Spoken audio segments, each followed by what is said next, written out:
Actually, birthday ko nga ngayon eh. Kaya eto, niluluto ako ng adobo para sa mga anak ko. Kasi paborito nila ito eh. Gusto na anak ko sa adobo yung yung wala masyadong sabaw.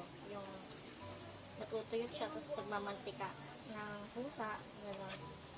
Tapos yung medyo matamis yung adobo.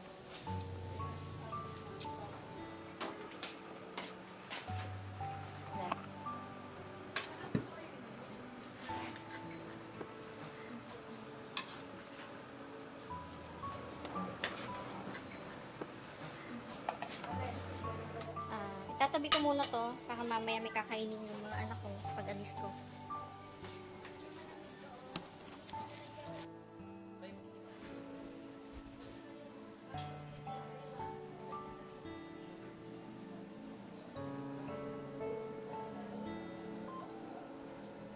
O ayan, may nag-text na. Mag-meet daw kami ngayong 5 o'clock around Manila area.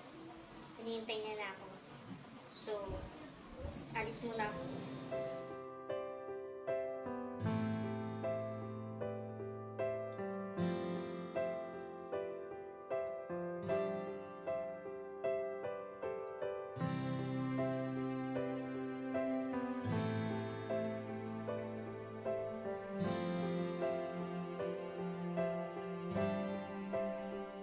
Ngayon, naalis na ako at imimit ko na yung kausap ko. Usually, nagdadala ako ng condom for safety, syempre, para iwas sakit na din. Dahil din ko na makilala talaga yung mga kamit ko.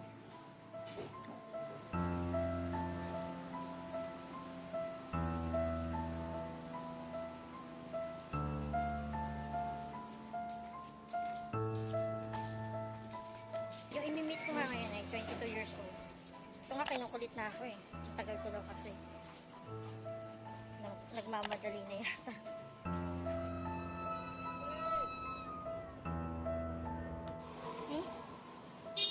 Tawagan mo na lang ako pag nandito ka na. May kakatawag ngayon na nagpapabok na siya for 31. Nasa ibang bansa pa siya.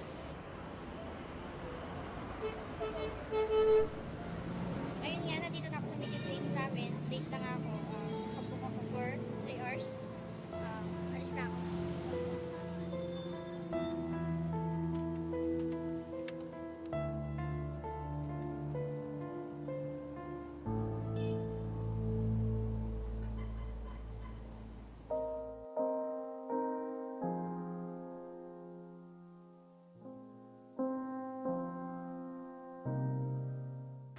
Client ko po, married na siya, then at the same time pastor siya.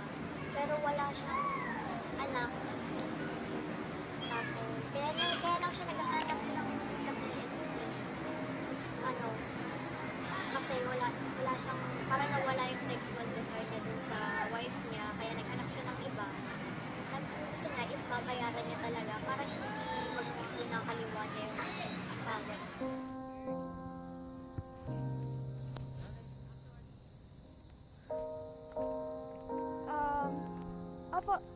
Opo, papunta na po. Sige po. Bye!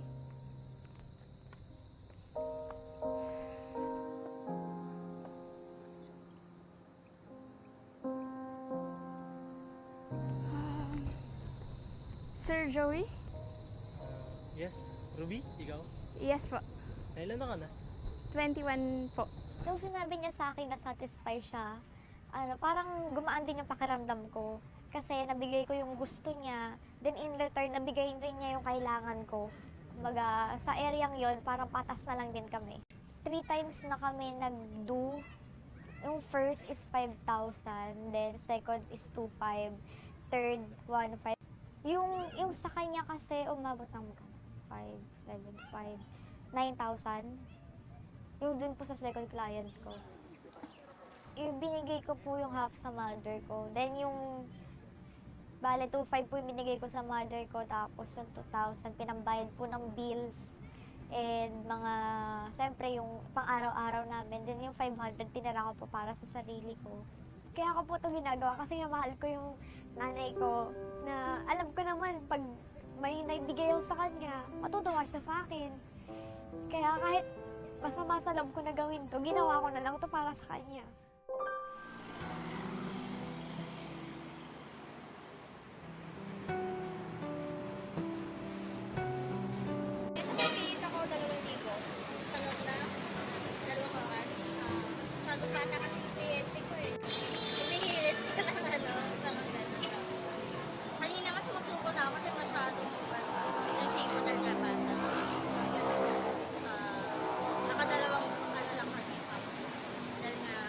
Ito,